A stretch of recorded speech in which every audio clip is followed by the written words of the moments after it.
और दोस्तों यूपी लेखपाल भर्ती ज़रूरी सूचना, एक नई नोटिस आप यहाँ पर देखेंगे। जो तहसील आवंटन का कार्य भी इस ज़िले में कंप्लीट हो चुका है। इस नई नोटिस को आप सभी को दिखाएंगे, तो वीडियो में लास्ट तक बने रहें और साथ ही साथ नियुक्ति पत्र वितरण समारोह को लेकर भी बात करेंगे। तो यहाँ पर सबसे पहले आप नोटिस ही देख लीजिए जो आपका जारी हुआ है रायबरेली। यहाँ पर आप देखेंगे नोटिस, जैसा कि यहाँ पर देखेंगे, जिलाधिकारी रायबरेली, आयुक्त एवं सचिव राजस्व परिषद उत्तर प्रदेश अनुभाग 4 लखनऊ के पत्र संख्या यहाँ पर दिया गया है, दिनांक 16 जनवरी 2024 एवं पत्र संख्या।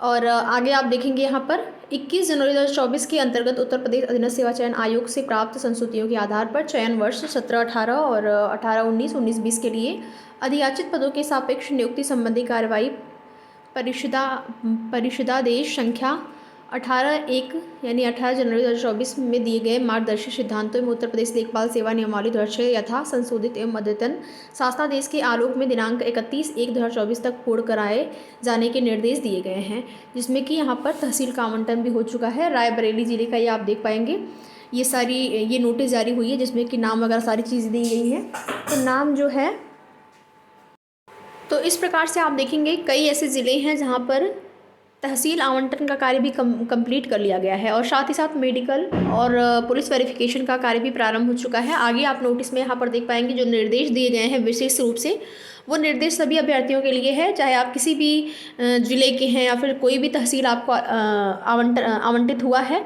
सभी के लिए निर्देश हैं।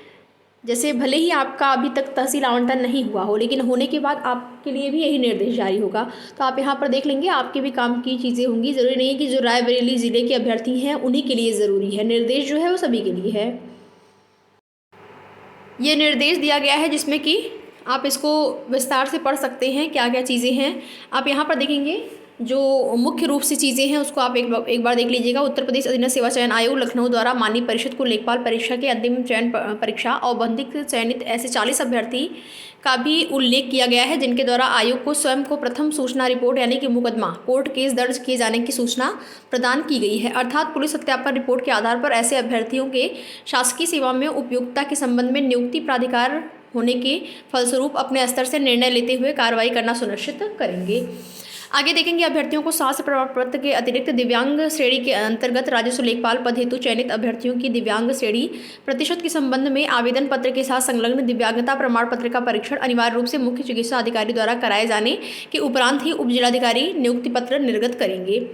तो आप यहाँ पर देखेंगे उप जिलाधिकारी जो है नियुक्ति पत्र निर्गत करेंगे, लेकिन उसकी जो भी अगर दिव्यांग अभ्यर्थी हैं दिव्यांगता की जाँच करेंगे। और साथ ही साथ आप यहाँ पर देखेंगे इसके अतिरिक्त यह भी संज्ञान में लाना है कि लेखपाल पद हेतु दिव्यांगता के लिए दिव्यांगजन सशक्तिकरण अनुभाग 3 लखनऊ दिनांक 30 जुलाई 2021 के अनुसार कार्रवाई की जाए। 2021 यहाँ पर आप देखेंगे।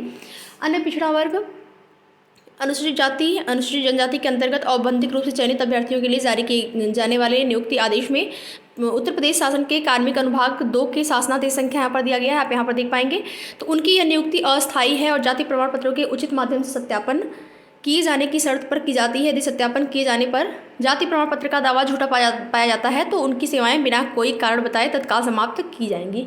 यानी कि जो भी अगर यहाँ पर कोई भी ऐसी धांधली या फिर जो भी कहें कि कुछ भी आपके प्रमाण पत्र में कमी है, भले ही आपका डीबी हो गया है, बाद में भी जो चीज़ें हैं, जो जैसे आपका स्वास्थ्य प्रमाण पत्र हो गया, जाति प्रमाण पत्र हो गया, कैरेक्टर सर्टिफिकेट हो गया, जो भी चीज़ें बनवानी है, अगर उसमें कोई भी कमी, कोई भी दिक्कत पाई जाती है तो उसको बाद में भी आपको बाहर किया जा सकता है। यही सारी चीज़ें यहाँ पर नोटिस के माध्यम से आप लोगों के लिए जारी की गई है। बाकी यहाँ पर आप देखेंगे न्यूज़पेपर के माध्यम से आज अभ्यर्थी जो है सेकंड सूची यानी कि वेटिंग लिस्ट की मांग के लिए आप यहाँ पर देखेंगे, जहाँ अभ्यर्थी जो है रिक्त पदों पर वेटिंग लिस्ट जारी करने की मांग कर रहे हैं, वहीं पर आप यहाँ पर देखेंगे जो दिव्यांग अभ्यर्थी हैं वो भी लगातार अपना धरना प्रदर्शन उनका भी चल रहा है। लेखपाल भर्ती के दिव्यांग अभ्यर्थियों ने भाजपा कार्यालय का किया घेराव। पुलिस ने प्रदर्शनकारियों को बस में बैठाकर इको गार्डन भेजा। लेखपाल भर्ती में शामिल करने की मांग को लेकर इको गार्डन में प्रदर्शन करते दिव्यांग अभ्यर्थी। तो दिव्यांग वाले अभ्यर्थी जो हैं उनका लगातार जो है उनकी भी प्रदर्शन मांग जो है जारी है कि उनको भी शामिल किया जाए, क्योंकि उनकी डीवी हुई है, डीवी के लिए उनका रिजल्ट जारी किया गया, लेकिन डीवी कराने के बाद उन अभ्यर्थियों को बाहर कर दिया गया है। तो अभ्यर्थियों की ये मांग है। अब देखते हैं कि शासन सरकार इस पर क्या निर्णय लेते हैं। अभी तक इन अभ्यर्थियों को आश्वासन नहीं मिला है कि इनको शामिल किया जा रहा है या नहीं शामिल किया जा रहा है, लेकिन हाँ ये है कि अभ्यर्थी लगातार प्रयास कर रहे हैं कि इनको भी भर्ती में शामिल किया जाए, क्योंकि जो पद हैं उन पदों पर। और इधर देखेंगे वेटिंग लिस्ट यानी कि प्रतीक्षा सूची की मांग को लेकर भी अभ्यर्थी लगातार प्रयास कर रहे हैं कि कुछ पॉइंट से जिन अभ्यर्थियों का सिलेक्शन नहीं हो पाया है, कम से कम कुछ अभ्यर्थियों का सिलेक्शन हो जाए बची हुई सीटों पर। क्योंकि क्या करते हैं ये लोग, जो सीटें बची रह जाती हैं फिर नई भर्ती में उस पदों को जोड़ दिया जाता है। और जबकि होना यही चाहिए कि जो पद इस भर्ती से बच रहे हैं उसको इसी भर्ती में शामिल किया जाए, कुछ कम अंक वाले अभ्यर्थियों को वहाँ पर शामिल करके। तो देखते हैं क्या होता है आगे की जो भी जैसी सूचना होगी आप सभी को उसकी जानकारी दी जाएगी। तो वीडियो में लास्ट तक बने रहने के लिए आप सभी का बहुत बहुत धन्यवाद।